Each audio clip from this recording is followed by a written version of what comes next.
Welcome to the 5-Minute Salute. I'm your host, Chris Budihas, and joining me virtually from Carlisle, Pennsylvania is Carmine Cicalese with Cyber CIC. Carmine, how are you?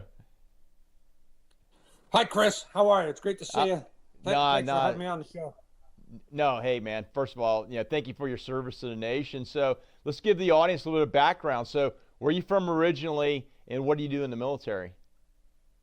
So I'm originally from Roselle Park, New Jersey, and I attended the United States Military Academy and graduated in 1987.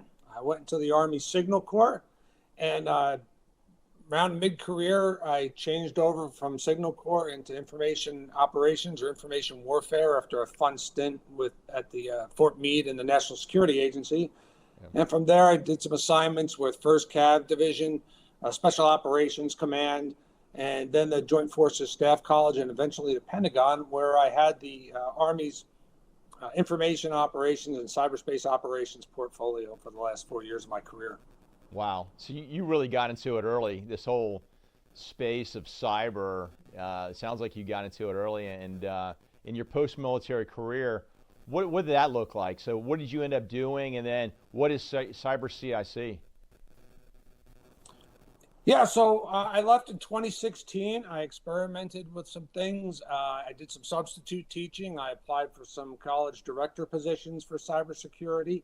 But in the end, I ended up establishing the business, CyberCheck, and the CIC, besides being a play on my last name, stands for Cyber, Information, and Cognitive Security.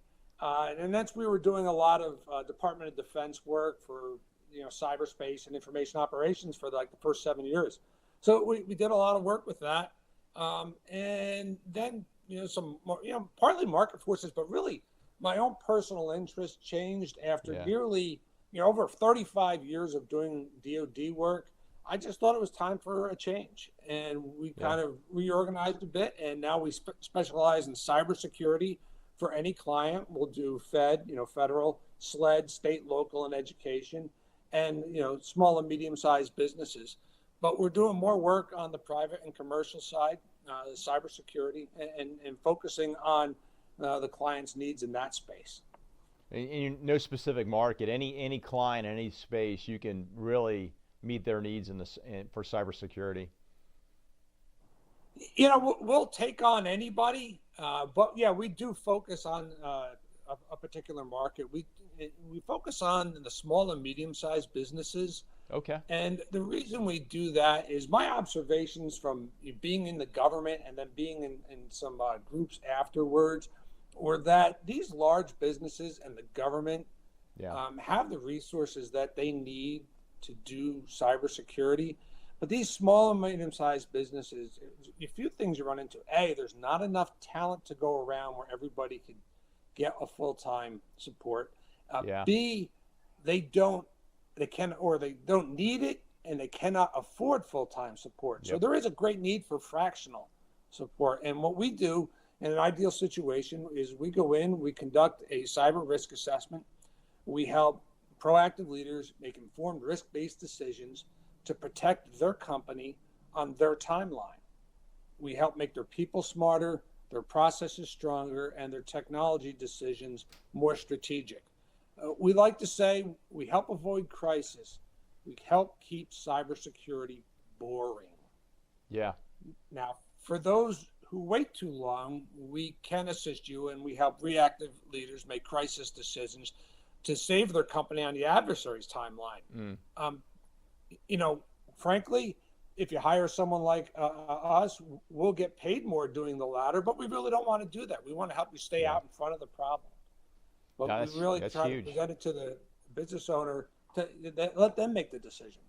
No, and I appreciate that. I mean, you really laid it out very succinctly, is the fact that you can't afford not to have this type of service. And as a small business owner myself, I don't have the income to have somebody full-time, so I need a fractional. Right. And I need to stay ahead of this, because with the niche thing that I do with my company, I need to protect my IP, I need to protect my network, and when I'm down, I'm not making money, I'm actually losing money as a result of it. So now I appreciate you articulating that, because I think it's funny, I've had friends ask me, like, how hard is it to start your own company? I said, well, in the state of Florida, it's very easy to start a company. It's actually having a company and running a company. And then, as I mentioned to them, I said, what do you know about finances? They're like, not much. I said, well, you're going to be the CFO unless I hire a CFO. What do you know about personnel? Not much. Well, you're going to be the HR manager, so you got to hire somebody. But like the CIO piece of this is probably more critical than most of those other functions, because at the end of the day, you know, as we've seen in our time in the service, when the email doesn't work or the network's down, boy, you can bring a headquarter to its knees. The same with a business, except that you're actually losing money by not being up online and doing whatever your function is, whether that's in manufacturing or in the software space. I just had a conversation earlier today with somebody in the fintech space. That's very critical. And unfortunately, with malactors, and both domestic and international, it gives you, unfortunately, for our business, especially our small businesses, has huge impacts on them. So where's cyber? Yeah, go ahead, sir. Yeah.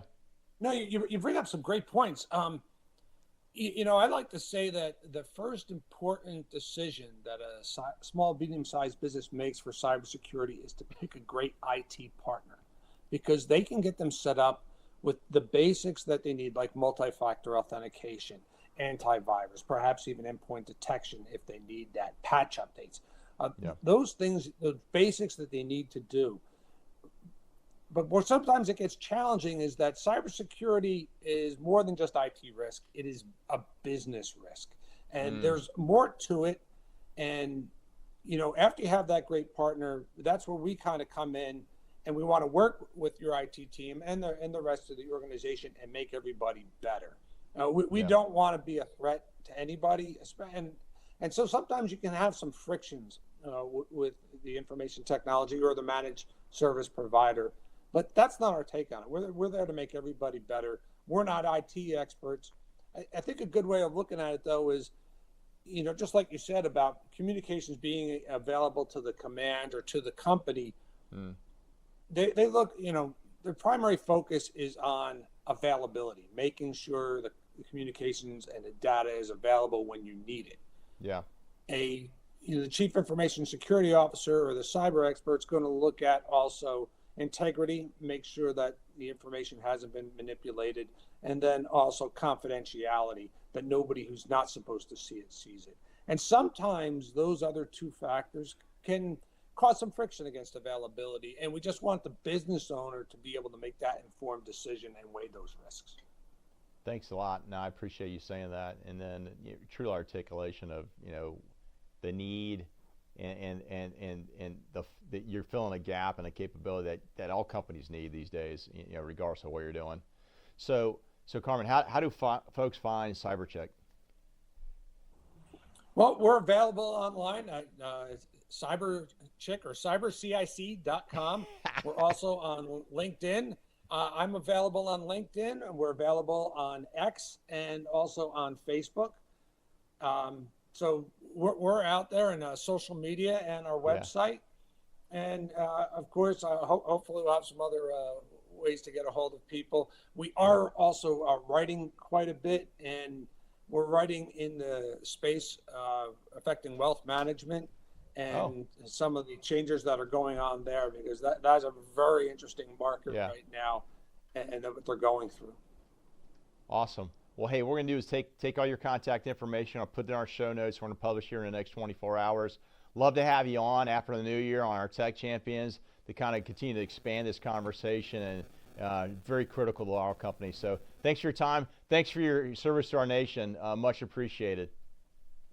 It's my pleasure, Chris, and thank you so much for the opportunity to be on the show. I'm very grateful for this. Yes, sir. Thank you very much, and we'll stay in touch. Hey, folks, like what you heard, please share us. Connect with us on LinkedIn. If you like what you heard, continue to push to your friends. Take a look at your cybersecurity. If you're a business owner, or more importantly, if you're in a business, it'll bring you to your knees in a heartbeat. Check out CyberCheck. They're out there to support you. Be proactive with your security. That way you continue to make the money, which is important for your clients and for your business. We'll see our next episode, and live with gratitude.